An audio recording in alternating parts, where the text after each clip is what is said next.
Hello and welcome to the 13th episode of Season 3 of the Educational Duct Tape Podcast. This is the 77th episode of the show and the 54th regular episode. Today, I'm joined by CUE's Director of Academic Innovation, Mr. Ditch That Fear himself, Joe Marquez, to talk about UDL-Friendly learning experiences. We'll discuss Edgy, Flipgrid, Pear Deck takeaways, and audio responses in Nearpod, amongst other things. Let's get to it.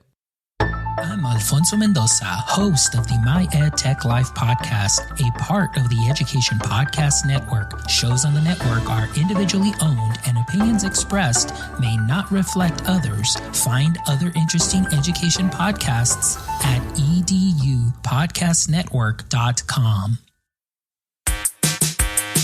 Welcome to the Educational Duct Tape Podcast with Jake Miller. Welcome! What's up, duct tapers? For the returning listeners, welcome back. It's been a few weeks since a regular episode, and I am so glad to be back with you. For our new friends, welcome in. I'm so glad to have you here with us. As most of you already know, my name is Jake, and I'm here to talk to you about duct tape and educational technology and how, in my silly mind, the two of them go together to form an EdTech integration mindset that I think that you can use in your learning environments now. I'm also here to talk to Joe Marquez, an educator, technology leader, and the Director of Academic Innovation for CUE. Joe is also the co-host of the Sons of Technology podcast.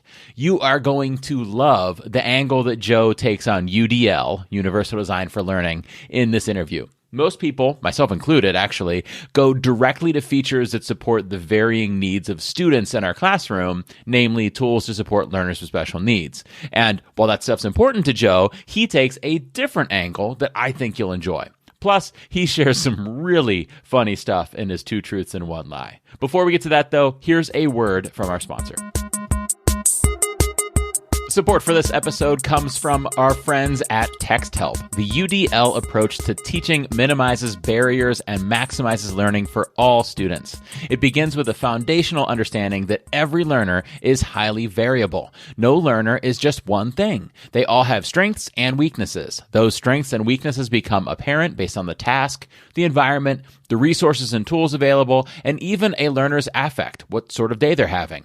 When you think about math, there's more than one way to solve a problem. Equatio from TextHelp is built on UDL principles, increasing engagement through a personalized learning experience, enabling students to demonstrate math mastery in multiple ways. Implementing UDL will ensure that your students can access and participate in meaningful and challenging learning opportunities while celebrating learner diversity. So, if you're ready to start engaging your students with math in a fully digital way, you could sign up for a free teacher account at text.help/equatio-FFT. That's text.help/EQUATIO-FFT. Later in the episode, you'll hear me answering a question that someone asked me on Twitter. I'll be doing that in most, if not all, episodes of the show from here on out. So if you've got a question that you'd like me to address on the show, tweet it to me at JakeMillerTech. Email it to me, jakemillertech@gmail.com. Submit it on the show's Flipgrid, flipgrid.com/eduducttape, or submit a voice message on SpeakPipe, speakpipe.com/eduducttape. By the way, I have not yet got a SpeakPipe message, so you might be the first. And you could even go there, not just to ask a question, you could just be going there to share some feedback or say hello or something like that as well. Anyhow, those 4 links to those 4 ways that you can ask a question or just give some feedback are in the show notes. Anyhow, however you do it, I'll pick 1 or 2 questions to share at the tail end of most episodes, and I've got a good one for you today. Okay, last thing before we get to Joe is a preview of where I'll be. You know what? It's not the last thing. There are 2 more things before I get to Joe. Why do I say that? The second to last thing before we get to my talk with Joe is a preview of where I'll be over the next few months. During February and March, I've got the second, third, and fourth parts of a really well thought out series of professional developments for the Sylvan Union School District in California. I got 1 session with them on Edpuzzle, 1 on choice boards, and 1 on actually creating those choice boards. I'm really psyched for these sessions. I really like the way that they have brought their staff along through this professional development process. And I hope the most important part, by the way, is that the teachers like it too, and the teachers value it. So hopefully, fingers crossed, they do. In March, we will be launching the 9th and final cohort of my virtual course called Best Practices and Tools for Learning in All Settings. I am so psyched about how well received this course has been. I really thought it was a one-off summer PD thing, but the fact that there have been 8, soon to be 9 cohorts of this just blows my mind. I've been so proud of the educators that participated in this 12-hour course. You can get details at jakemiller.net/KSU, as in Kent State University, course 2020. And I know it's not 2020 anymore. I just don't feel like changing that URL, guys. jakemiller.net/KSU, course 2020. Also in March, I will be doing 2 sessions and participating in the Meet the Podcasters event as part of Virtual Spring Q. So 2 presentations and Meet the Podcasters at Virtual Spring Q. You could find information on Spring Q in the show notes. In June, I'll be keynoting the summit at Murray State, as well as WitCon and the Panhandle STEM Conference. Now that's a lot for June, and I've got a few other things I'm talking to other schools about in June, but you notice I skipped right over April and May. That's because my schedule for those 2 months is wide open, guys. So if you've got an event coming up, I would love to be a part of it, whether it's on a stage or on a screen. Seriously, I get the first of the vaccine here in a couple days, and I get my second dose in a couple weeks. So yeah, I could even come be at your event sometime soon. I cannot wait to be back in person at events. But anyhow, if you are planning an event, please head over to jakemiller.net/speaking to see some speaking videos and to send me a message. Oh, sorry. Hold on. Let me just grab my soapbox from over here. Yeah. There we go. That's perfect. Climb up on there. 51.1. That's the percentage of free throw attempts that Wilt Chamberlain made during his career. One of the greatest scorers of all time. He scored 100 in a game once, and he was barely better than a coin toss from the line. He's the 3rd worst in the NBA's history. And if you take out the 1961-62 season, his average dips to below 50%, worse than a coin toss. What's so special about the 61-62 season? Well, it was the season where he scored 100 points in a game and averaged more than 50 points per game. But it was also his best free throw shooting season. Better than 60% made. Now, that's not very good, but it's not the 3rd worst of all time either. What was different that year? He shot his free throws underhand. Granny style, as I called it growing up. That 100-point game I mentioned, he made 87.5% of his free throws underhand. That's a phenomenal percentage. Granny style. Almost as good as some of the best free throw shooters of all time. Underhand. 28 in a game. Granny style. The most free throws that have ever been made in a single game. And after that season, he went back to the standard way. He went back to what was comfortable. And he went back to being the worst free throw shooter of his generation. He knew a better way, yet he reverted to the standard way. Why do I bring this up? Because I think that a lot of you, of us, of educators, have learned some great ways to leverage technology during this crazy school year. And I'm wondering, what will happen when we go back to normal? Some things, I'm looking at you, Zoom and Google Meet, will go away. And thank goodness, I hope they go away. But what about the great new tech tools that we've been leveraging? I know I'm using Pear Deck in ways that I had not previously considered. I have gotten really good at formatively assessing my students in Edpuzzle. I have revolutionized the way I communicate and organize details in Google Classroom. Will we continue to embrace the better ways that we've picked up over the last year? I know lots of you started using Flipgrid in March after hearing about it for years before that. Or will we go back to the standard way? Will we ditch the Pear Decks and Flipgrids and Nearpods and choice boards along with Zoom or Meet? Will we throw out the baby with the bathwater, as they say? Or will we recognize what's good and keep it? Why did Wilt the Stilt stop shooting granny style? Because he was embarrassed.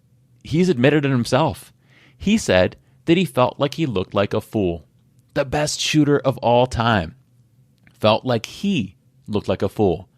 Better than Jordan or LeBron or Kobe, at least in terms of points scored, yet he felt ashamed to shoot the ball that way, even though it was more effective.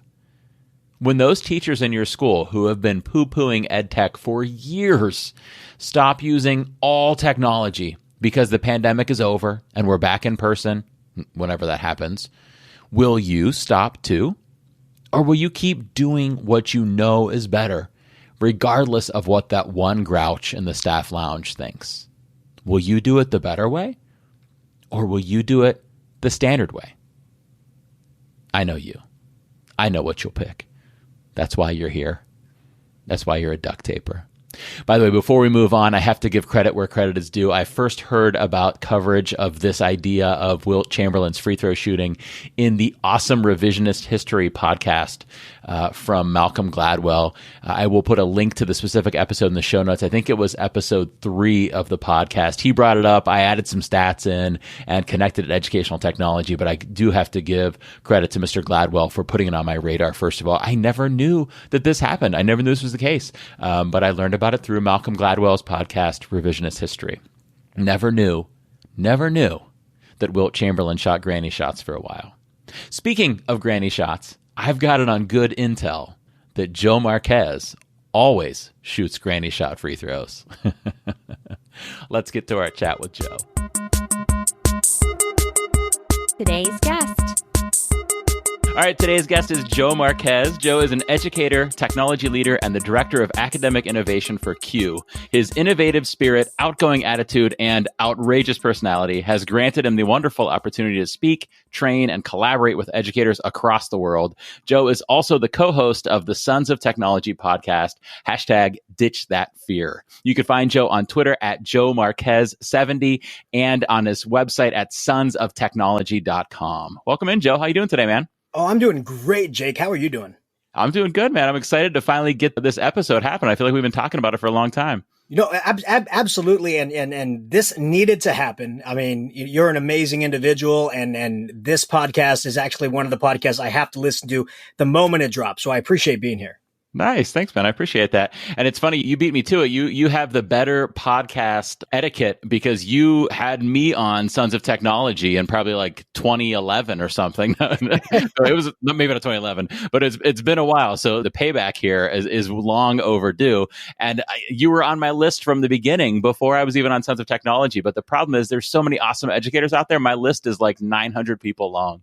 Well, when you're talking about education, that list just keeps growing and growing and growing and growing. So, you know, I appreciate that I was able to make that list and make this episode. Yeah, for sure. So I was thinking earlier today while I was prepping for this interview about the first time we got to hang out in person was back at ISTE 2019, which was my first and so far only ISTE. And we had some fun. Do you remember hanging out on some hotel roof lobby or something playing Cards Against Humanity? Do you remember this? I do. And you know what? That rooftop was off the hook, right? I mean, we had some amazing individuals there. Yeah. And I'm not going to say names, right? Because, you know, that's, you know, what happens on the rooftop stays on the rooftop. I've heard that. We were having some amazing responses to those Cards Against Humanity. And it was just an amazing time. Great time. Yeah. Yeah, and I can remember then heading to an establishment that serves beverages and food afterwards, and it was like a revolving door of people I was so excited to meet at my first ISTE. That was almost as cool as ISTE itself, I think. Well, 2019 seems so far away. It does. Doesn't it? I mean, it seems like decades ago, but I can remember it like it was yesterday. And I was talking with my buddy Kyle Anderson the other day saying, you know, even though I love the fact that we have so many conferences that are virtual and we can get to as many as we can and present as many as we can, the after the conference conversations, those are dynamite. Those are gold. And I was saying, how can we have a conference that is just the after conference conversations? Because I want to go to that one because it's amazing. Right. And so this spring, in a couple weeks, you and I are going to get to hang out virtually at Spring Q. And it's like we're halfway there, right? And then Spring Q has been on my list for years. And now I get to do the virtual version of it. It's going to be awesome. But you're right. We're going to be missing that after conference time. Q is like is my dream job. And I was able to, I'm part of it now. Like I'm the director of academic innovation for Q because Q changed my life. I thought I was the crazy, weird person on my campus using technology. And everybody's like, why are you using so much technology? I thought something was wrong with me. Right. Until I went to Spring Q in Palm Springs in California. You actually asked your doctor about it once, like, Doc, I'm concerned. I'm using too much technology. I mean, go back and look at, at my doctor visit. I'm like, am I nuts? Is it me? Am I nuts? But when I got to Q, I was like, these are my people. Yeah. This is my conference. And that was back in like 2011. And I haven't missed one since. And now I get to help put them on. So Spring Q is coming up in March 18th, all the way through March 27th. And you are going to be a part of it. And so I'm super excited. Cannot wait. I'm so psyched for it. The energy around that conference, even virtual, because I got to do the fall one recently and I know what the fall energy was like. And now I know like what the spring energy has got to be like. And even virtual, like these people just bring it, right? No, absolutely. And you know what? Even though we are apart, I think we're going to really bring it together during Spring Q. And Jake, I promise you with all the power of my being, when we're back face to face, you are coming to a face to face Spring Q conference because I'll tell you, there's nothing like Palm Springs in March. It's amazing. You know what? If you forget saying this, Joe, you're just going to walk up the first day of Spring Q 2022 or whatever, and you're going to find me sitting in front of the door, like with a tent and a recording of this conversation to play for you. This is going to be your ringtone when I call you on your phone. It's like just me just repeating that. You're like, I remember every time you call me. I will not need that, Joe. I will not. My theme song actually for you, my ringtone actually for you will probably be like maybe the Rocky theme song or something, because that's what you've been reminding me of this last year of your miracle workouts. Like it's been crazy watching the stuff you've been doing over this last year, man. Congratulations for that. Oh man, Jake, I appreciate that. I mean, it has been a journey, and it really seems like a mirage whenever I look at myself in the mirror. I mean, losing 100 pounds since March was not a goal, but I figured, teachers are working their butts off every single day to produce amazing things for their kids. I want to do something that is just as hard. And, teachers are working their butts off. I'm working my butt off as well. So it's been pretty fun. Man, you've been getting after it. And then you got the mohawk to match too. Oh, you gotta look a little crazy when you're running down the streets in my neighborhood. I'm sure you look very aerodynamic as you're going. It does. I mean, it helps me stand straight up. I didn't know you needed that help with that, but hey, if the mohawk is helping, that's great. All right, Joe. Well, even though we're already giggling, let's play a game. You up for a game? I am, absolutely. Okay, we're going to play a game of 2 truths and 1 lie. And even though every teacher knows the game 2 truths and 1 lie, I'm going to describe it. You're going to give me 3 statements. 2 will be true. 1 will be a lie, as the name says. And then I will try to guess which one's the lie. I will normally get confused and think I've figured it out and say it and then realize that I've got the game all messed up, even though this is educational duct tape, 2 truths and 1 lie, number like 55. I don't know how I keep messing it up, but I probably will. So what are your 3 statements? Okay, so here we go. So statement number 1, I was an 8th grade science teacher for 10 years. Okay. Statement number 2, in my family, I was the second of 4 brothers. And because they picked on me so much, that's how I became so strong. Okay. And statement number 3 is I was on an episode of Judge Judy. Wow. Whoa, those are good statements. Okay, so the first one, I am 99% certain is true because I can remember my first Joe Marquez experience was hearing you on the Google Teacher Tribe podcast, now known as the Google Teacher Podcast, and you were talking about teaching science. And I am currently an 8th grade science teacher, so that resonated with me. So I remember that. So unless you're messing with me with the 10 years thing, I believe that one's true. The Judge Judy thing, I have a hard time believing that's true. Because I've never heard you say this or shown a video of it. And I know like Ryan O'Donnell always shares his video of him on whatever game show he was on. Have you ever seen that video before? I've seen, I can't remember the name of it, but I have seen it. And he has a very good mullet in that video. Yes. It was like some video where like, it's that show where you're trying to figure out who's the real person or something. And I think he really was the real Ryan O'Donnell. I don't know. So I'm guessing that if you were on Judge Judy, I would know it. So I think that's your lie. That's true.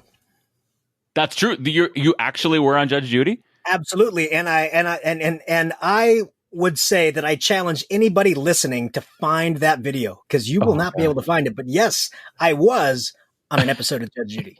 Oh gosh. Are you going to give us some details, or can you not share this part? Well, no, I can. Yeah. I mean, you know what happens when you're in college. You meet a girl, you move in with a girl, you buy a girl a washer and dryer, and you break up and she sells them. And then you say, I want my money from those washers and dryers. So that's basically it. And did Judge Judy oh Joe, did Judge Judy rule in your favor, or do we have to watch the episode to find out? No, she came down like a hammer on me, saying, "What does a guy need with a washer and dryer? How dare you take a washer and dryer away from this little girl?" I was like, okay. And the funny thing is, like, they prep you in the back, like, oh, she's going to egg you on. She loves when you push back on her. She loves when you talk back to her. I'm like, I am not going to do that. I've seen this show. Do not mess with Judge Judy, Joe. I think I only have the only copy of that show, but I am not uploading it to YouTube. It is on my original edition TiVo in my garage, so that's not going to be uploaded. Hopefully that TiVo doesn't break. You guys, duct tapers. Or hope it does. Duct tapers, you've heard it. This is your challenge. We've got to find the correct YouTube search is Judge Judy, boyfriend, girlfriend, washer, dryer. Like, get some quotation marks around washer and dryer and a plus symbol in between washer and dryer. And you're underestimating the Boolean search skills of Boolean search skills of our listeners, Joe. I actually just want to see, can you find it? Can you find it? Because that is a great search. If somebody finds it, they've got to win something. Are we in agreement over this? We are. You know what? I'm going to send you I don't normally do this, but I'll send you a Sons of Technology t-shirt. I will. Yes. If you find that video and you can post it and prove it, I will send you a Sons of Technology t-shirt. And I might send them an edible arrangement. Delicious. Delicious. Looks like flowers, tastes like pineapples. If they could do it, I think I probably owe them an edible arrangement. I've never had an edible arrangement, though. You have not? No, I've had fruit before, but never fruit that looks like flowers. Listeners, if you appreciate the amazing conversations Jake has for you on this podcast, you will send him an edible arrangement. I'm going to show up at my P.O. box next week for my weekly check, and I'm going to have that key that says I have to go open up the package spot, and I'm going to go in. There's going to be 4 edible arrangements in there. And there's flies going to be going around because they've been sitting there for a week. No, I'm in Ohio, Joe. I don't have to worry about the flies. They will be frozen inside of the P.O. box. Oh, gotcha. I still think that California heat, so it's all good. Right. There will be no fruit flies. There might be some frozen fruit flies in there. Well, that's extra protein, so you're all good. I'm good with that, as long as they don't buzz in my mouth. All right, man. Well, you know what's better than an edible arrangement? What's that? Educational duct tape. Not really. I actually, if it's lots of pineapples and strawberries, those are my favorite fruits. Those are probably best. Well, both of them, I just want to eat up. Right? Both of them, I can't wait to take down. So we're all good. Yes. So, but second, right underneath there is educational duct tape. So I've got an educational duct tape question for you. And for the listeners out there that might be new listeners, first of all, no, I don't always pander to the listeners to get me gifts, but that's a new feature in the show. But the other thing you need to know about is what educational duct tape is, which is my silly metaphor that's an ed tech integration mindset. And what I mean by that is we ask the questions that a teacher might have, and then the answers are the technologies. We don't start off thinking, what technology could we use today? We start off thinking, what kinds of things can we do for our learners today? Or are we trying to achieve for our learners today? Or what problems are we trying to solve? And then we select the tools like duct tape that solve those problems. So I think I've got the ultimate educational duct tape question for you today, Joe, because this is kind of, I believe, one of the most important things we could do for our learners. And I'm almost ashamed that I haven't talked more about it on the show. So it's time. And my question for you is, how can I make tasks more UDL friendly? And I think I'm guessing that all of our listeners know what UDL is, but Joe, would you mind giving us a breakdown of what UDL is first? Yeah, a lot of people have a different thought as to what that is. So there's a lot of people that think UDL is how is the teacher making the lesson more accessible to their students? Mm-hmm. Then there's the thought as in what is the teacher doing to allow the students to make the lesson more accessible to them, meaning allow them to present their findings in a manner that's best for them, right? And in my mindset, it's both. Right? You can't just think of the delivery without thinking of the reception. You have to look at both. And when looking at both, you have so many different aspects to think about when you're going down this path. And this was the case back in 2010, 2011, 2012, and so forth. But even now, even more so in 2020 with our pandemic that we're in, right? Yeah. Because how are you going to make a lesson more accessible in a virtual world? Yeah, for sure. How are you going to make it more accessible in a hybrid world? And then how are you going to take what you've learned in these different worlds and then make those adjustments when you're back in face to face?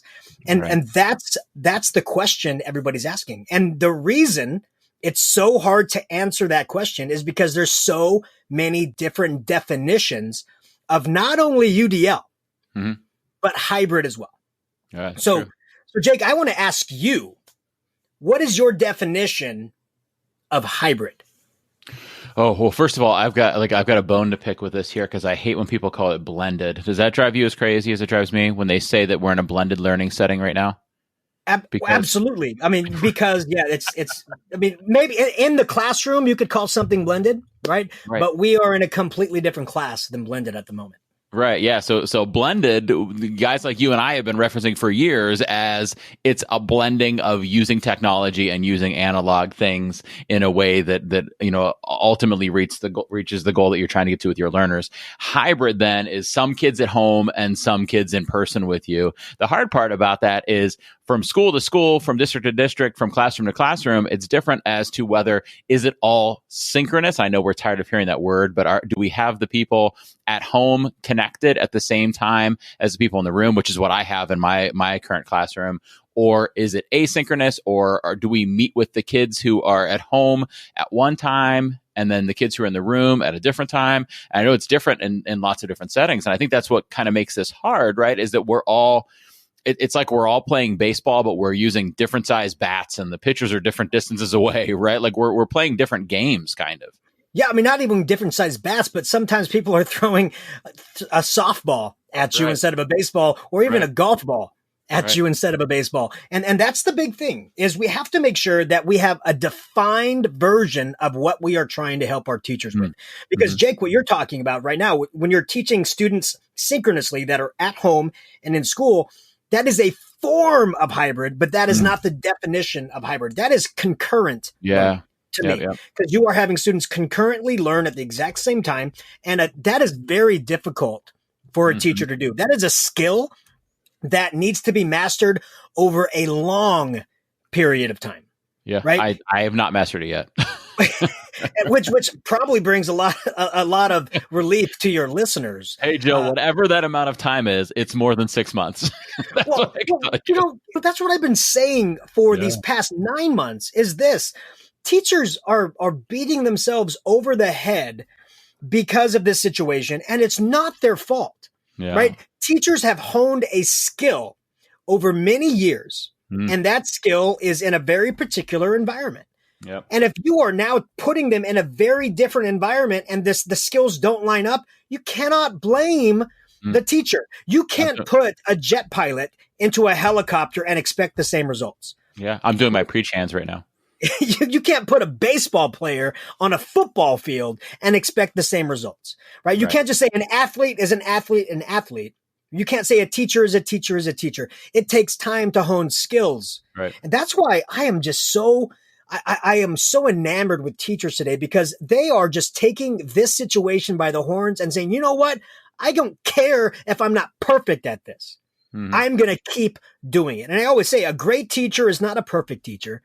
A great teacher is just one that tries new things for the benefit of their kids. And that's what teachers are doing right now. And I love them for it. I think teachers are the most important people in the history, not only of the world, but of our moment right now. Yeah, they're rocking it, aren't they? Oh, absolutely. Absolutely. No, nobody else has been put in this situation. I mean, you have people that worked in an office and are now working from home, right? You have people that worked over here and now working from home. You have a teacher that is in charge of 31 of 100 of 180 students, and they need to make it engaging and informative every single day. Right. That is a big ask, and they are doing it. And I'm so proud of them. Once again, support for this episode comes from our friends at TextHelp. UDL is all about finding multiple means of representing and expressing content to suit every learner's personal needs. So the folks at TextHelp ask themselves the question, how can we apply this insight to math and science in today's classrooms where students and teachers are working digitally? Today's students are looking for better, easier ways to create and share mathematical material. And that's what they've done with Equatio. Now, there are already other digital solutions out there for creating math, but they rely on fiddly coding, but they're far from intuitive. Providing students with choice in how they demonstrate math mastery using Equatio can increase confidence and empowerment. Students become better problem solvers, are more creative, and are more engaged. Sign up for your free teacher account at text.help/Equatio-FFT. Yeah, me too. So how when they're in this really impossible situation, this really tough situation, and we know they got in this career because of their compassion for kids, right? They want to support kids. They, as much as the people outside of the schools want to say we got into it for the insurance and the summers off, we like those things, but we got into it because we want to support learners and we want to, we have a compassion for helping kids. So when they're in this situation and you don't want to see kids flounder, and you've got these kids that are across space and time from you, how do you design the learning so it's universally accessible for all of your kids? Well, so you have to look at it as a bookend, right? And then you in that bookend, so you're starting from the teacher side and the student side, and then coming to the middle. I love to work in a filter of expectations. So whenever I, the teacher, am looking for an activity or a tool to use, it must meet 3 very specific filters. And that is the inspect, redirect, make correct filters. What that means is this. Any tool that I'm using must allow me, the teacher, to inspect student understanding instantly. Not when they hit submit, not when they're done, not when they come back the next week, right now. If your tool that you're using doesn't allow that, it's not going to work.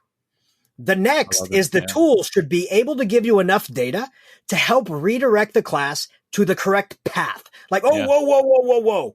I am noticing like 75% of you are getting the wrong idea. Let me show you how to actually do it. Yeah. Redirect them to the correct path. And then finally, because you're using the technology, because the data is coming in, you should be able to have enough time during your synchronous session to allow the kids to make the corrections so that you can see those corrections being made. Because we know that a student's mind, the moment they think they're right and they turn something in, that idea of correctness is so hard to get away from. It's so difficult. And I always talk to my coaches, my coaching teachers. If there's any coaching teachers, you're going to feel my pain. I coached 8th grade football for 17 years, right out of college, before I even knew that I wanted to become a teacher. And in those 17 years, the hardest student to coach is somebody that was coached for years by their dad the wrong way to get into a football stance, the wrong way to get into a lineman stance. It is so hard to remove the wrong idea and then instill the correct idea. Yeah. A new football player that's never played the sport before, I can make them I'm not saying the best player, but I can make them a great stance player very quickly. Yeah. And so we, the teachers, need to make sure that they are leaving our session with the correct idea, because it's so hard to remove that incorrectness when they come back at a later date. And that's hard. That's extra hard right now too, right? Because it's like football practice is sometimes happening at home with the parents, right? So that's a really tough situation that educators are in right now, where it's like we used to go from having the whole team on the field together to now we're like the team's at home and we're saying like practice your stance there, and we're putting that dad coach in place to teach them the wrong skill, right? Exactly. And they're probably like hovering over their student while you're teaching, right? You don't have that on a sports field right now. Right? At least you hope you don't have that. Right. But you need to make sure you're instilling that correctness before they leave. And hopefully if the parents are listening, and by the way, I love when parents are listening, hopefully they can then make those corrections with those students when they're at an asynchronous fashion as well. Yeah. Yeah, it's interesting when I talk to my kids about their schoolwork, because I'm obviously an educator. My wife is a school psychologist. So when the work comes home to our kids, we have a different lens that we look at it from than the average parent, well-meaning, though they may be, has in that situation. So what is your favorite way, whether it's in this current setting or not, to do that inspect, redirect, make correct, which I love those three filters. But what are some recommendations of yours for that? Okay, so we can talk about Pear Deck and Nearpod like all day. If you are not using a Pear Deck or a Nearpod during your asynchronous or even synchronous sessions in classroom right now, you are extremely missing out because they fit every single one of those filters. You can inspect their work. It can be a draw it can be a free response. It can be anything. And you got it. You can redirect them right then and there because here's the thing, and I'm jumping up and down right now, because in a Nearpod and Pear Deck, there is on the fly, you can send them to new questions or new websites right away. That's so important. And you can make those corrections on the fly. Yeah. Okay. So that's my MVP right now for my concurrent hybrid learning setting. Pear Deck, because I'm a Pear Deck school, but I love Nearpod too. Pear Deck is my MVP right now for those exact reasons. It allows me to inspect, it allows me to redirect, and it allows me to make correct for certain. And, for me, I love both of it. Like people are always asking, which one are you, pro Pear Deck? Are you pro Nearpod? Yeah. And I'm like, they're both good. They're both good. If you've never listened to the comedian Brian Regan, listen to the little skit he does about snow cones and Little League Baseball, because he's like, both good. I love them. I love both of them. I think Nearpod is a little bit edged over, like more good, just because I love the fact that it allows students to respond in multiple modalities. Yes. Like if you have a free response, they can type it or voice response. That is part of UDL we have to listen to, because some students just cannot convey the information they need to through text. Sometimes they have to vocalize it.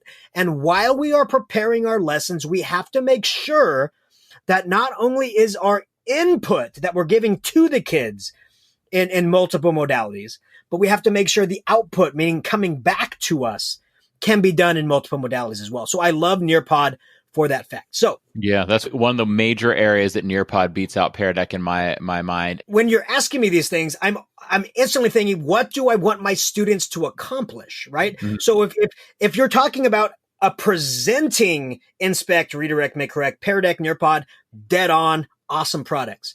But there's a lot of things we want our students to do that we're like, how are we going to get inside the minds of our students instantly? Like reading text. If you're asking your students to read an article, if you're asking your students to read a chapter in a book, how are you understanding what they're understanding while they are reading every chapter or every paragraph or every sentence? So I would say for reading comprehension and understanding for the inspect, redirect, make correct, I would say Edgy is probably one of my absolute favorite tools for that. Edgy, EDJI.IT, is that right? That's it, EDJ. Yeah. And I say, it's edgy because if you rearrange the words, it spells Jedi. Oh, that's very edgy. It is. It's very edgy. The funny thing is, I was listening to an episode of the Shooks and Gift podcast today that had Andy Losick on. So it was Jen Giffen and Andy Losick, and they were sharing some tools, and he shared Edgy. And he was talking about some of these same reasons, how when students are annotating their text, he's got multiple ways that he can make sure he could check for student understanding. And he was talking about how he's done more formative assessment as he's grown as a teacher, and that tool is one of his favorites for doing so. Yeah, I mean, I love it. And, I think the one reason it has not taken off right? Is because it's not like the format is not sexy, right? It's we're gonna highlight text. People teach. I mean, it's like that's not sexy, right? Like Flipgrid is sexy. Flipgrid, we're gonna respond and we're gonna add stickers. And Flipgrid's amazing, right? And I'm not even gonna mention Flipgrid as part of the Inspect, Redirect, Make Correct because it's so amazing, right? Right. But Edgy's like we do text, we do it well, and they can highlight and they can leave responses, whether it's text or voice or emoji, and you're gonna know if your kids understand what they're reading. Boom. That's it. It doesn't need to be sexy because it's doing a fantastic job. That is. I talk a lot about how we need our tools to be effective, not impressive, right? Impressive is great, but what we need is effective. And I was saying that to a friend of mine the other day, and he says, yeah, but effective teaching is impressive. Like doing it effectively is impressive. So maybe Edgy itself doesn't look sexy, but I think that use of it is, right? And so I don't think we've hit on it on the show before, which is surprising that we haven't. So give us the breakdown. So you start with text. You can add in prompts and questions almost the way you do an Edpuzzle, right? Yeah. So that's, so I love the fact that you brought up Edpuzzle because it's like what Edpuzzle does for video, Edgy does for text. And you can bring in a PDF that you already have, and then you can have the students annotate the PDF just by highlighting the text and leave their comments. You can bring in text from the internet that you've just copied and pasted. Like one of my favorite things to do is use the extension Mercury Reader. So I use Mercury Reader. I grab the text with that because then I leave out all the other stuff that doesn't belong to that text, and boom, I pop it right into Edgy. So it's amazing what it does there. And then you can add little questions after each paragraph if you wanted to. You, the teacher, can highlight sections and just remind students this section's important. So make sure you are paying close attention to it as like a prompt before they go down that path. And here's the big thing. There's a button on Edgy called Vision. And I want to tell you a story about how I found Edgy. So I had a student in my classroom. So what I used to do in my science class is I wanted to make sure that everything I was teaching my students about science was relatable to something happening today. So every Monday, and I think I even talked about this on the Google Teacher podcast. Every Monday, I would grab articles from the internet and I would pass them out to the students so that they could read them and annotate them and talk about them with their elbow partners and shoulder partners. And I had this one student that did nothing. And I'd go by, I'd tap on his desk. I'm like, hey, Alejandro, why are you not getting to work? Get to work. Okay. I come by again. Nothing. And so I'm thinking he's being defiant. So I say, hey, see me after class. He's like, okay. And I talk to him. I go, why are you not doing your work? Am I not giving you enough time? Am I not explaining it enough? And he goes, do you want to know the truth? I said, yes, I would love to know the truth. He goes, well, I can do what I do in other classes and just highlight randomly just so you're happy. Or I can do nothing. I chose today to do nothing. And I was like, oh, that hurts. Because he didn't understand. He goes, I don't understand what you're asking me to do. He basically said every teacher says to highlight and never explains what that means. Right. And so he just fell through the cracks. And so I sat down with him and went over what I was talking about. And I found Edgy and I told him, do not highlight the text. All I want you to do is respond to other students' texts. And that's the part of Edgy I think is important. There is a button called Vision. So you could turn Vision off and all the students see is their own highlights. And the moment you turn on Vision, they can see every other student's highlights. So now they can read other students' insights and go, oh, that's what that sentence meant. And they can start learning on their own. And then they can be empowered to start highlighting on their own. And that's what Alejandro did. And his name wasn't Alejandro. I'm just saying that because if he knows, I tell him all the time, I stay in contact with him. I go, I talk about you all the time, but I never use your real name. Is he always Alejandro or does it change? I think it's always Alejandro because sometimes I use Ali, because it could be a girl too. But I found that was the most empowering thing because no 8th grade student wants to raise their hand and say, I don't know what I'm doing.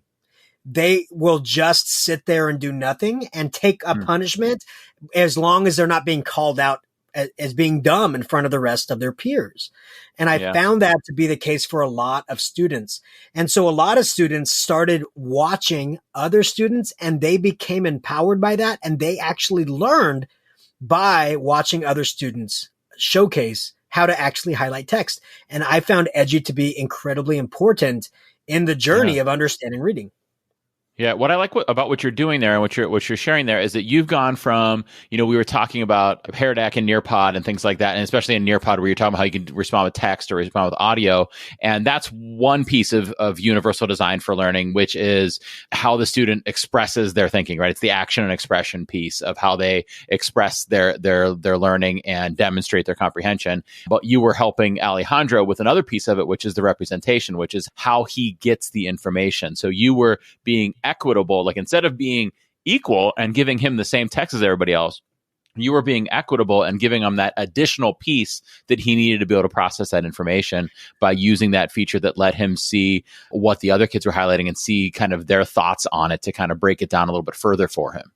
No, exactly. I mean, students are so incredibly smart and they learn so much from one another. I mean, outside of class, they learn so much from one another, playing Fortnite, from playing Among Us. They learn so much from one another outside the classroom. Right. Why can't we make sure they learn so much from one another inside the classroom? So if there's not that collaborative component, we are incredibly missing out, especially during this time of distance learning, because a lot of our students, they have their camera off. A lot of our students, they're not interacting, right? They're just sitting there watching and listening and trying to understand. Yeah. And we need to make sure that students understand that, but also that teachers understand the same thing. Like, hey, don't feel disrespected if your kids' cameras are off. Some of them are actually really learning because other students are explaining and they're taking notes on that. So we need to make sure that teachers understand that as well. Yeah, and I think that's actually kind of an interesting perspective on UDL, which is that not everybody is able to learn from every instructor, right? And they might need a different instructor, and that might be one of their peers. But it also might be that not everyone is able to learn from the instructor alone, right? They might need an additional information source, and it might be their peers. Or some students just need kind of like a modeling piece. Like it might not be that they need to hear that kid explain it. It might just be they need to see like how to explain it, how to process it modeled for them, right? Yeah, when you're saying that, it's so true because teachers, we think we explain things so amazingly, right? We think we plan and we're experts in our field and we know what we're talking about. And so when we're explaining, we think we are the bee's knees in explaining what we're talking about, right? And then other kids are just going, "What the heck is this guy saying?" So when you have another student able to translate it into their current language, kids can be like, "That's what he was talking about. I understand that now." Right? Yeah. We have to be able to allow using different technologies to allow students to explain that.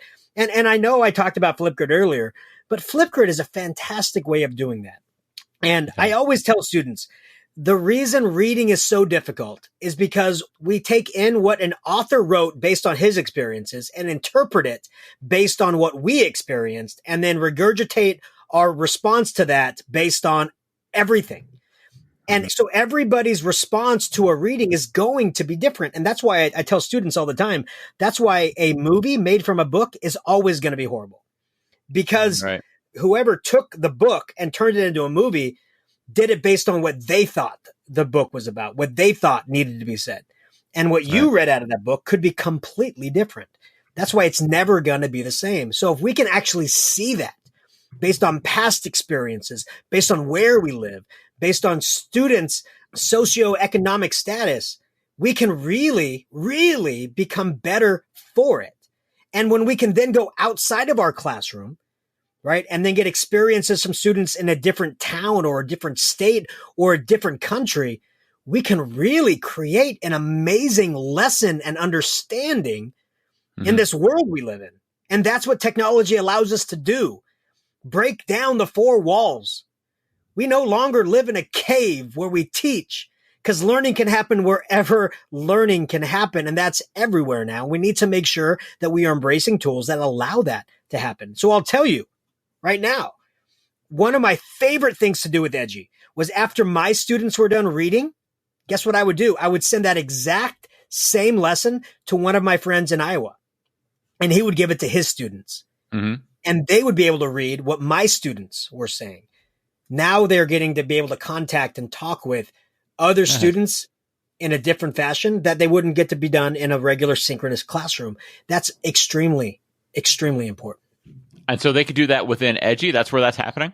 Yes, because you can then, in Edgy, you can then just send that, give the code to another teacher, and then their kids will get in. And then they can read. They're students in the same class, essentially, even though they're not really in the same class. They're kind of in the same class. Oh. Absolutely. It's phenomenal when students can actually see a difference in understanding, because when some person was, raised in California and then somebody's raised in Georgia, how you get a very different understanding of a reading based on where you were born. Yeah, for sure. Yeah. Yeah. And if we're not trying to bring those perspectives in, we're doing a disservice, right? No, absolutely. So we talked about the teacher end, the inspect, redirect, make, correct, but we said it was a bookend, right? So the student end, we have to think, what do we want our students to do with what they have completed, or with what they have created, with what they've done? So I say for the student end, this is what we have to go through: the collect, reflect, and recollect model. How are the students going to collect a learning artifact from what they've done? So I want to ask you, like in a Nearpod, after a student did a draw it, do they get to keep that draw it, right? Or are you the teacher going to say, okay, you've drawn it, before we leave this slide, download it, because you need to collect what you've done, because we're gonna go and do a reflection on it later. We have to be mindful of that when we're preparing lessons, because we have to be like, okay, this is something you should collect. This is something you should take a screen grab of. We have to be able to do that as a teacher to help our students collect learning artifacts along the path. So when you're planning that, how are they going to do that? What extensions do you have for them to do that? What are you going to do for them to collect that information, right? Because really they need... point. And in Pear Deck, we have that kind of built into the paid version with the takeaways, right? But then you got to prompt the kids to go look at the takeaways. So for people who aren't familiar with that, if you're on a paid Pear Deck, after a lesson is completely over and you click end, you have the option to publish what are called student takeaways, and the kids receive a Google Doc, if you're a Google district, of the entire Pear Deck activity with their answers in there. And then you've just got to build in. So that's the collect, right? Then you've got to force, especially like me with 8th graders, like they're not going to do the reflect and recollect unless I force them to, right? So I've got to take those steps. But if you're maybe on an unpaid Pear Deck plan, or a Pear Deck in a Microsoft district where they don't have the takeaways yet, or you're on Nearpod, you just need to build in how does that collection happen. And actually what you're talking about here of making it a deliberate process also communicates to the kids that it's important. Absolutely. And they have to learn how to do it. Scaffolding needs to be put into place. Like, students don't necessarily understand what's important in the moment, right? So you got to create this aha moment mentality. And so I always relate that to social media. I go, hey, when you go on vacation with your family, or you go on vacation with your friends, something amazing happens. What do? Oh, I take a picture of it. And then what do you do with it? Oh, I post it on Instagram. And then what do you do with that? I'd say why I posted it. That's collection and reflection. Social media is collection and reflection. The entire human experiment right now on social media is collecting moments in time and reflecting on them for future use. Right. Yeah. And there's also, like, brain science tells us too, that if we experience something one time, no matter how awesome it was, and when we never revisit that at some point in time is going to go out of our brain, unless it was the most important moment in our life. But the reason we remember certain things is, like what you're saying there, reflecting on it and recollecting on it. And social media, I've never thought about it that way, but you're right. It forces us to do that because, number one, we have that picture saved. Number two, we went through the process of revisiting it while we posted it. And number three, we then are reminded of it as people comment on it or like it or share it or talk to us about it or whatever it is. And then maybe it comes up next year in our memories, right? And we keep bringing those things back up in our memory. So that's kind of an interesting way to think about the learning process of if we just do that draw it slide in Pear Deck or Nearpod and never bring about any steps of reflecting and recollecting on it, then it's bound to go out of their memory. 100%. That's why collect and reflect. Collect what you've done, mindfully collect, and instantly reflect. That allows that instant in the brain to be kind of like pinpointed for later recollection, right? For that memory recollection at a later date. And that's the most important thing we have to look at. And so some of my favorite things to do for the collect and reflect is using like Google Slides. So I made a learning artifact kind of framework called a slide snap. So in Google Slides, it's a snapshot in learning, like a snapshot right now. What are you doing and how is it helping you learn? And so you basically just take a screenshot, whether you just, use your keyboard to take a screenshot or you use something like Awesome Screenshot. You just take a screen grab of what you're working on. And there's a place on the slide snap to place it there. And there's a place, a text box where they can type exactly why they brought that in, like instantly, why they brought that in. And then based upon the multimedia learning theory by Richard Mayer, Richard Mayer is a phenomenal mind. And if you've never read the multimedia learning theory book, it's basically telling you how teachers can best present information for memory for students. But I use it for how best students can create memories by using multimedia. Mm-hmm. And so they bring in the image, they bring in the text, and then they bring in a video of them using like Screencastify, Awesome Screenshot, or one of my absolute favorite new extensions, Record to Slides. Like click that button and record a reflection instantly. So you have 3 different modalities, right? Hands-on modality for that image, right? You have a text modality for being able to explain through text. And then you have a audio video modality for that. And so you don't miss a beat because we all know some students can best convey information through their voice. Some can do it through text. Some can do it through what they've done. We need to give them the option and not just say, write me a paragraph of what you learned. Because not all students can do it. That doesn't mean they didn't learn it. Yeah. Right? So we need to make sure that we give that when we're looking at UDL, when we're looking at designing lessons, we need to make sure that we're looking at the student end. What are the different ways we can allow students to present what they've done so that we can understand it? Yeah, this is making me think of Seesaw so much right now, which is one of my favorite ed tech tools, which kind of is built almost like that slide snap creation that you're talking about here, where number one, kids are empowered to share what they've done, but also it has all of those tools built in. So it has the modality that works best with the kids, video, audio, drawing, text, it's all in there. But it has that ability to become that space that you're talking about of this is what we did, this is what I learned, this is, going through those stages of collecting, reflecting, recollecting, and then posting it there so that they're revisiting it and looking at it over and over again. Yeah, I love Seesaw. If you are a K-3 teacher not using Seesaw, you're really missing out. I 100% agree with that.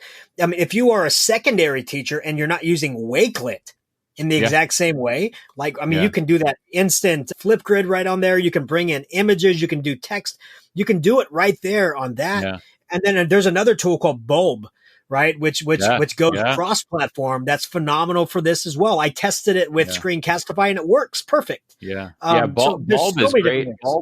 Bulb and Seesaw, I think the two like disclaimers with both Bulb and Seesaw is that they are kind of big tools. They're not like one-off tools. It's got to be a deliberate, this is going to be the way we do this all school year long, right? And if you do it, it's going to be fantastic. Wakelet is nice because it's kind of, it can almost be one-off, right? It doesn't have to be such a big project. It probably should be, right? But it doesn't have to be. The downside about Wakelet, which I just recently kind of dawned on me, is that the kids don't have that Flipgrid option in there. Did you know that? I did not. They don't have a Flipgrid option in that Wakelet? No, because it's Flipgrid Shorts. So if they're not on an educator account, they can't do Flipgrid Shorts. They don't have it in there. Now, they could respond to a Flipgrid and really easily put that into there, but they don't. I'm 99% sure they don't have that button in there because it's built Flipgrid Shorts, which is an educator-only thing, not a student thing. Interesting. Because I thought they had brought that in as just like, hey, this is a cool video recording, but that's very good. Yeah. If you don't have that option, then you definitely want to make sure that you're best friends with Screencastify. Right, exactly. Or one of there's so many screencasting tools out there that are great. But and I like the shout out to record to slides extension, because that's a tool that's going to make those screencasts go right into your slides. Right, it's like takes that step out of there to get it in there. I guess Screencastify has that feature too, but it really is kind of forcing it to be in that spot. It's taking some extra steps out of the middle to make it easier to get into that spot there. No, exactly. And there's just a button on the slide. It's like, if somebody can do this through an extension, why can't Google do this? Because they can, right? Yeah. It's like, we've always wanted a audio and video component built into slides. This shows it can be done. So let's get it done. Come on, Google, do it for us. Come on, man. Right. Let's go. And on that note, did you see that Mote, MOTE, now has the ability to record right in slides and put it in slides, not as a comment, but as an audio file that pops up right in slides? Yeah, I see that. So I have on my slide, if I look at the slides up at the top bar, I have my recorded slides, I have my comments, and I have Mote sitting right there. Yeah. Yeah, and so Mote for listeners that don't know Mote for the last year or so, it's relatively new, has been a really great audio comments tool for in Google Docs and Google Slides and Google Classroom. And then they made it so that you can record from anywhere on the web.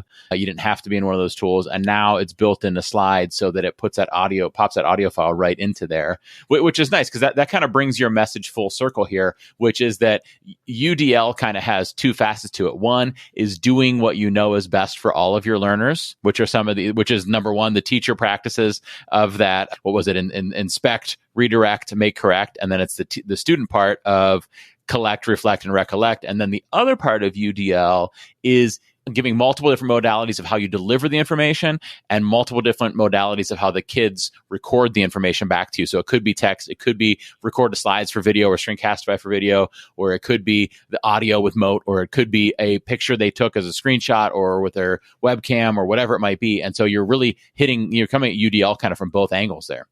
The possibilities are endless, right? We just have to make sure that we give the endless possibilities to teachers and to students. And we have to make sure that we as teachers are willing to just kind of relinquish a little bit of control and allow students to use that creativity and collaboration to really cast their amazing abilities to us. Because I'll tell you, if you just create a rubric and it's the same thing and you're getting the same thing over and over and over and over and over again, it's so boring to be a teacher.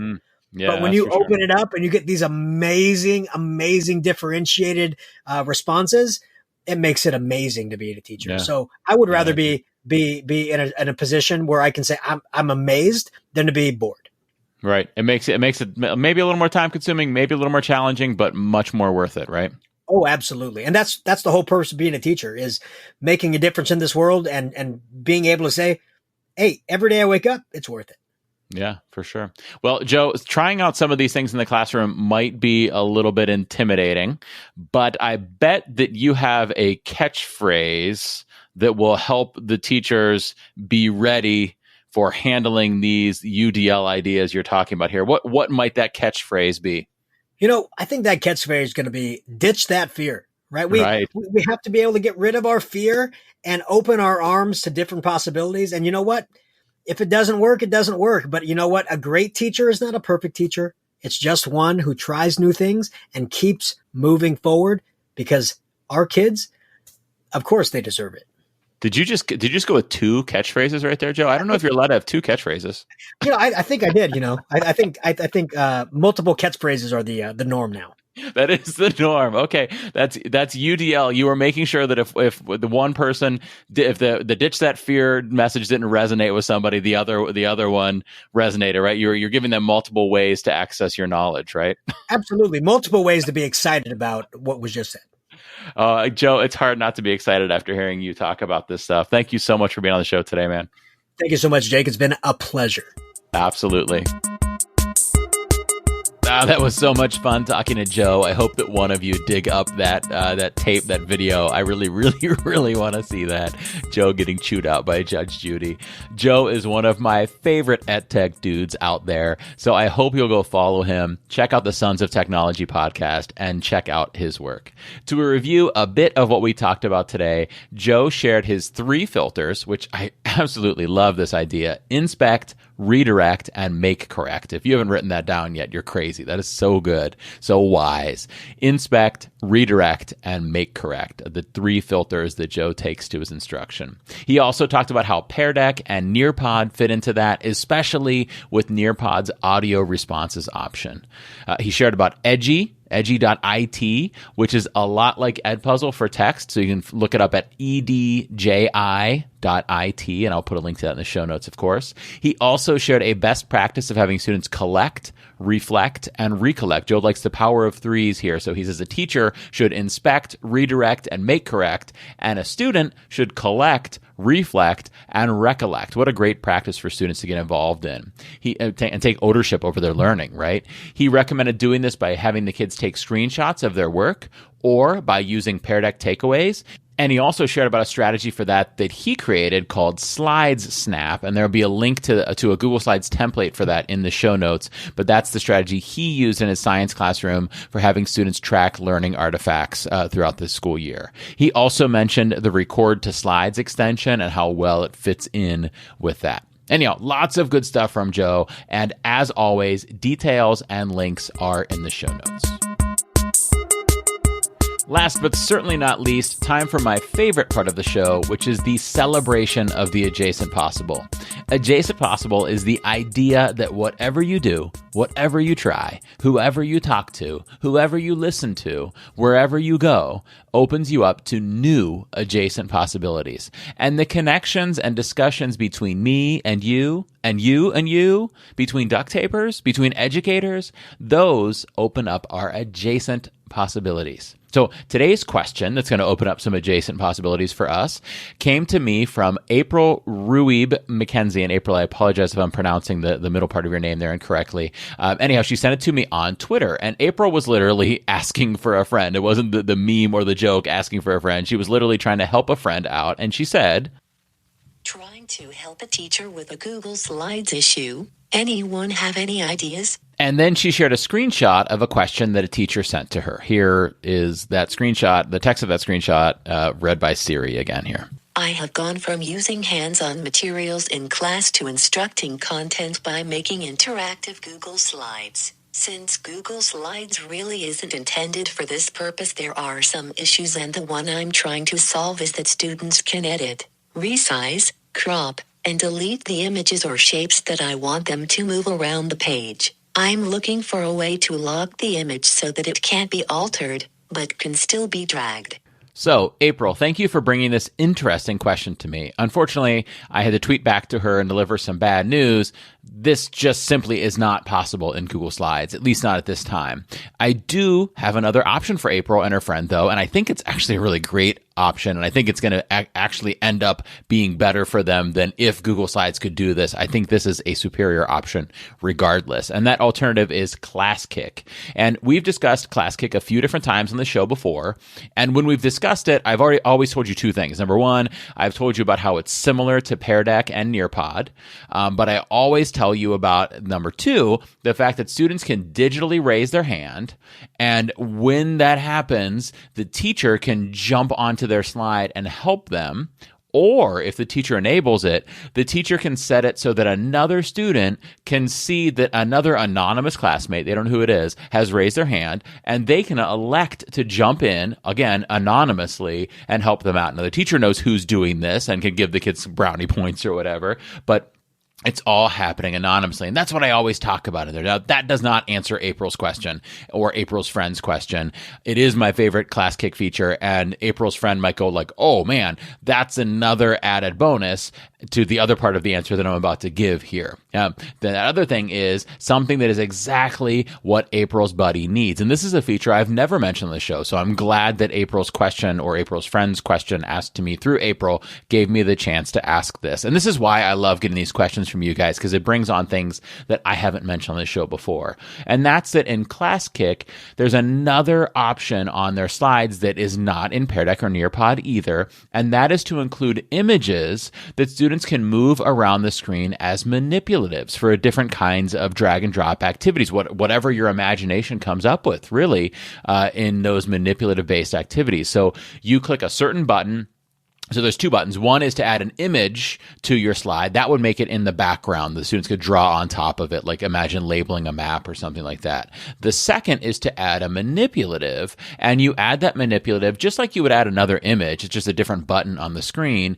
And then that image becomes something that the students actually can move around the screen. So imagine kind of the two different options here. One is maybe to add a map of the United States as an image. That goes in the background. Students can't move it around. And then to add Ohio, the state that I live in, as a manipulative, and the students can drag it around. And then you could say, drag Ohio to the location where it belongs. And as April's friend needs, they can move it, but they cannot resize it or delete it. Pretty rad, right? It's the only tool that I know of offhand, at least I could think of right now, that does this. Now, there might be other ones. So that's my suggestion. Do you have another option?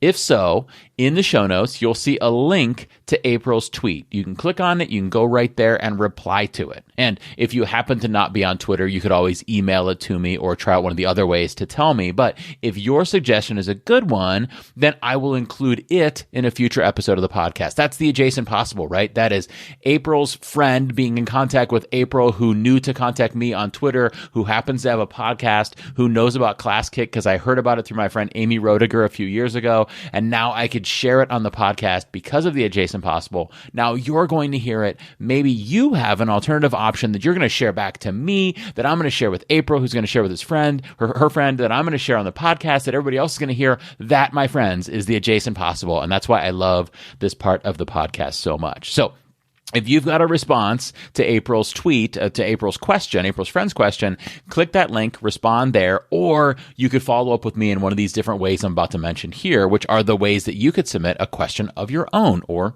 a response to a question. Option 1 is to tweet it to me at Jake Miller Tech. Option 2 is to email it me. Email it me. Good grammar, Jake.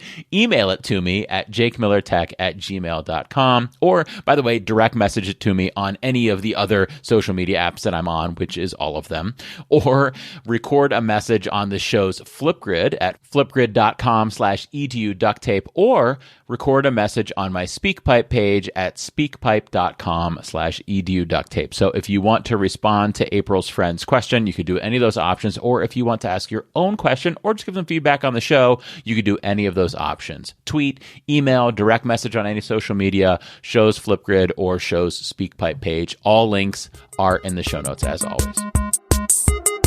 And finally, a new tradition that I've started up here on the show that I am rather getting a kick out of. I hope you are too. And that is your homework assignment. So here is your homework for this week. Your assignment is to find an educator who loves the show Schitt's Creek. My wife and I are just about done with the last season. And anyhow, find this person, this educator who loves Schitt's Creek, and tell them about this show, Educational Duct Tape, the podcast. Not because I'm going to get them Daniel Levy's autographed or anything, just because if they're a Schitt's Creek fan and an educator, I want them as a listener. So let them know about Educational Duct Tape. And if they say, I'm trying very hard not to connect with people right now, just tell them, I totally get that, but that it's not a commitment or a connection, just a podcast. And bonus points if this new listener's name is Twyla, and I can call her Twy every episode. Yeah, I digress.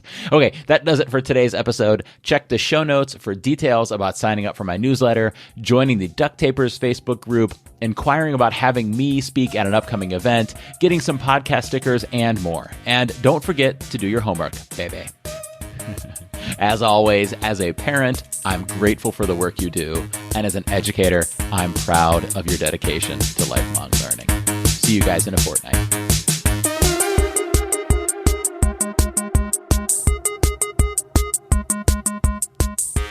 Thank you for listening to the Educational Duct Tape Podcast. Please consider rating and reviewing the show on your favorite podcast app.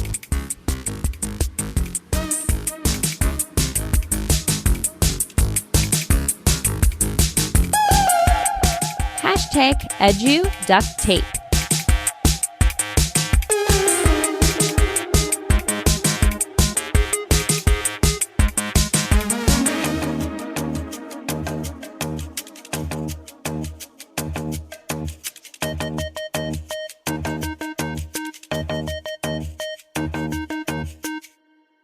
Thanks once again to today's sponsor, TextHelp, who reminds us that UDL aims to change the design of the environment and curriculum rather than to change the learner. By anticipating learner variability and proactively reducing the barriers to learning, UDL empowers all learners to engage in rigorous, meaningful learning experiences. With Equatio from TextHelp, you can give students the tools to engage actively with mathematics in the way that suits them best.